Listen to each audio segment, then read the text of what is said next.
Hello, my fellow Guardians. We are getting into the final days of this season with Lightfall coming here on the 28th.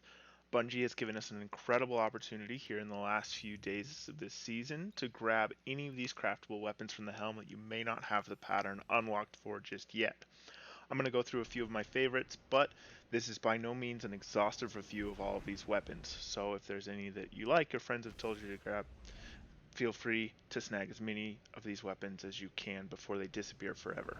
That's right, after the 28th, none of these stations, the star chart, the war table, the crown of sorrows, or the exoframe, none of these will be available after Lightfall goes live. So jumping right into it.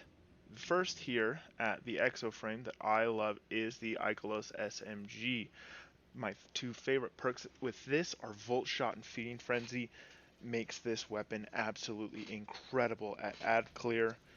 I love running this. If you don't have a retrofit escapade, this is a phenomenal DPS LMG.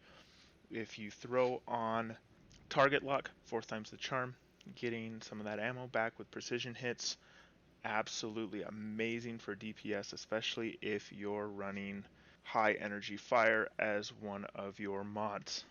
And of course, honorable mention here in the Helm is of course the disparity. Pulse rifle, if those are your thing. In PvE and PvP, Outlaw and Desperado are the perks you want to look for in this, but I love this pulse rifle. Everything else, I enjoy running, nothing super worth mentioning. If you're looking to grind, those would be the three I would suggest grinding for first. And of course, moving over to the war table, most of the war table weapons, I have to admit, I think are pretty mid. There are a couple that I enjoy running but don't use very often. First here is explosive personality. It's nice to have a craftable grenade launcher. Generally I use Pardon Our Dust, but this one isn't bad. Autoloading holster makes it incredible for switching to during DPS. You can just pop off a grenade, switch to something else really quick. Disruption break is a great perk on this, especially if that's what you plan on doing, is popping your grenade off, breaking a shield, making it susceptible to your kinetic weapon. Absolutely great. Recurrent impact is one of my favorite LMGs. It's not exactly top tier, but I love running it. If you get subsistence, get a little bit of ammo back, and of course headstone if you're running a stasis build. If you're not interested in a stasis, I would suggest frenzy for any other elemental subclass. But the rest of these are pretty mid. Grab them if you want.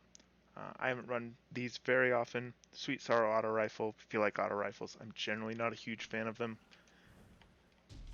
Star chart. This gets to one of my favorite weapons. Two of these weapons here that I absolutely love, but one of my favorites is the Brigand's Law. I love this sidearm. Volt Shot and Feeding Frenzy allow you to absolutely melt ads in large quantities, wiping the field. It's absolutely insane. Feeding Frenzy, of course, will give you that quick reloads build that will proc your Volt Shot faster. Absolutely incredible. I love Brigand's Law. If you're grinding, this would be the first one I'd suggest getting. The second is Tarnished Metal. I love Tarnished Metal. Explosive Payload and 4 times the Charm are my perks of choice on this. I absolutely love it. The rest of these, again, I haven't played around with too much. I wasn't hugely impressed with any of these. And last, and certainly not least, coming over to the Crown of Sorrows, if you don't have this Season Pass bought or the Witch Queen Deluxe, you won't be able to access some of these. But if you do, number one and most important, I would suggest this not so hidden gem of a weapon. This is absolutely essential to add to your arsenal, the Callus Mini Tool. If you don't have this weapon, get it. Even if you can't get it craftable, at least have one. This weapon is phenomenal even in higher tier content.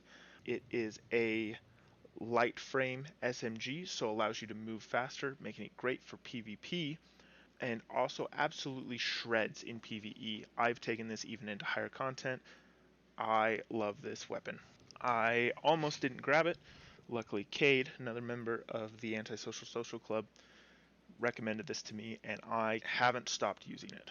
For your first perk slot, Grave Robber or Threat Detector, depending on your preference.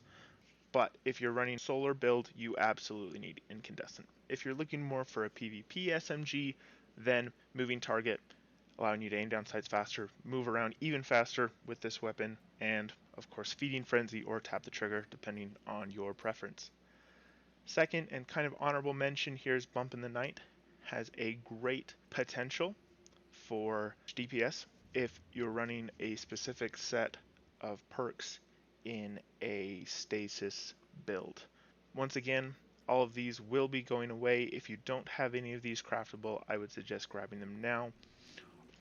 Also, Bungie has announced that the resonant elements, the currency used for building and crafting these weapons, is going away after this season, to be replaced in Lightfall with Glimmer and Legendary Shards used alone for building and crafting these weapons. So, get over to the Enclave, crafting those weapons you had second thoughts about or waiting for.